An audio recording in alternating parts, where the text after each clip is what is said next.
Dr. Sarah Chen's geological survey team discovered the stone formations along Devil's Backbone Ridge during a routine mineral assessment in western North Carolina. The team had been documenting rock compositions for 3 days when they noticed something unusual about a cluster of granite monoliths arranged in a rough circle near the ridge's highest point. These stones, weathered by centuries of mountain storms, produced faint sounds that seemed to pulse with the rhythm of human breathing.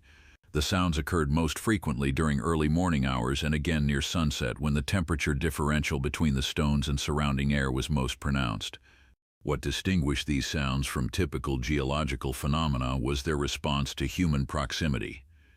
When team members approached within 10 feet of the stone circle, the barely audible whispers became noticeably clearer, rising in volume and complexity. Dr. Chen noted that the sounds seemed to emanate from within the stones themselves rather than from wind passing over their surfaces.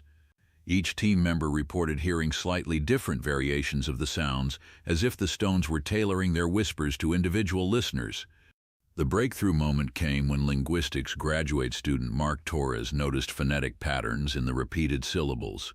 What had initially seemed like random atmospheric noise resolved into structured sounds that suggested organized speech. Torres spent hours recording the whispers with specialized audio equipment, later analyzing the recordings to identify consistent patterns and repeated formations. The dialect bore no resemblance to any known Native American language or European settler tongue documented in the region.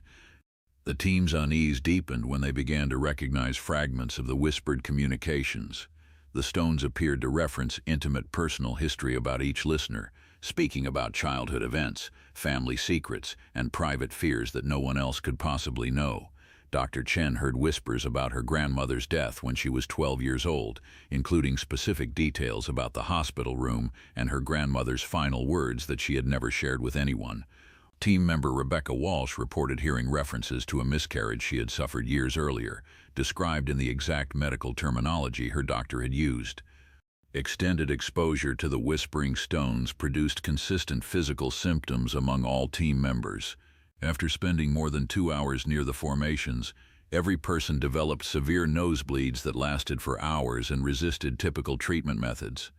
The blood appeared darker than normal and contained unusual mineral deposits that resembled the granite composition of the stones themselves. Team members also experienced profound disorientation, with several individuals becoming lost within the familiar survey area despite having GPS equipment and clear weather conditions.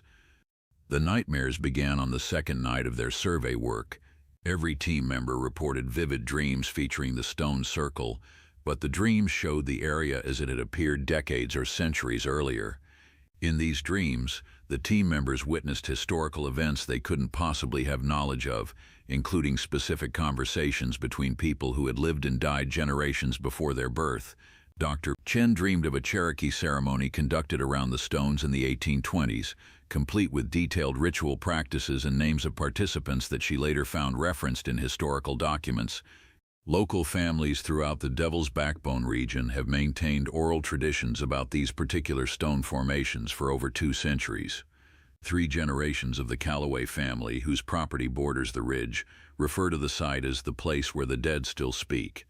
The family maintains that their ancestors learned to avoid the stones after dark, when the whispers grow loud enough to be heard from considerable distances.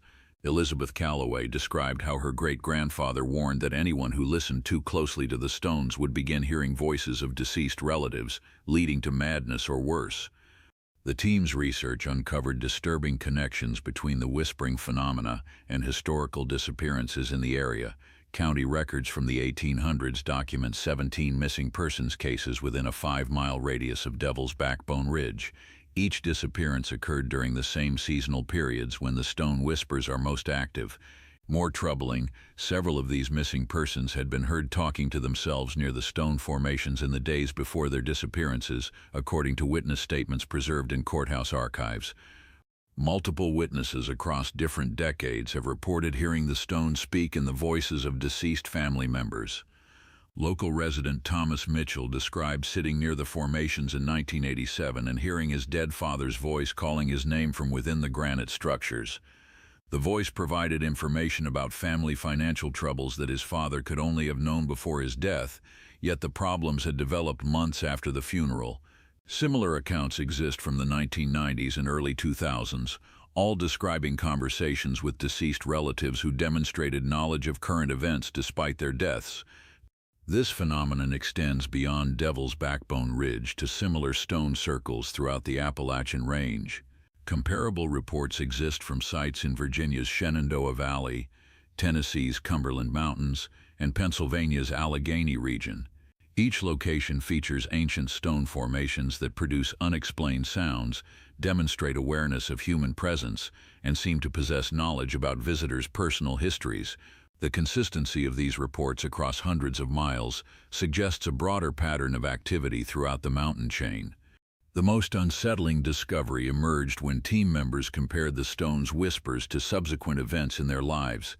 Dr. Chen's recordings contained references to a promotion she would receive 6 months later, described with specific details about salary increases and new responsibilities that proved completely accurate. Mark Torres heard whispers about meeting his future wife, including her name and profession, weeks before their actual encounter. Rebecca Walsh's recordings mentioned a family illness that wouldn't manifest for another year, yet the whispers described the exact diagnosis and treatment timeline that later occurred. The Geological Survey team completed their work at Devil's Backbone Ridge, but none of the members have returned to the site since their initial investigation. Dr. Chen maintains detailed personal records of their experiences, including audio recordings that continue to reveal new information each time she reviews them. The stones apparently embedded knowledge within their whispers that unfolds gradually over time, suggesting their influence extends far beyond physical boundaries. But the manipulation of time itself reaches even more disturbing extremes in other locations throughout these mountains, where entire families have discovered that hours and days lose all meaning,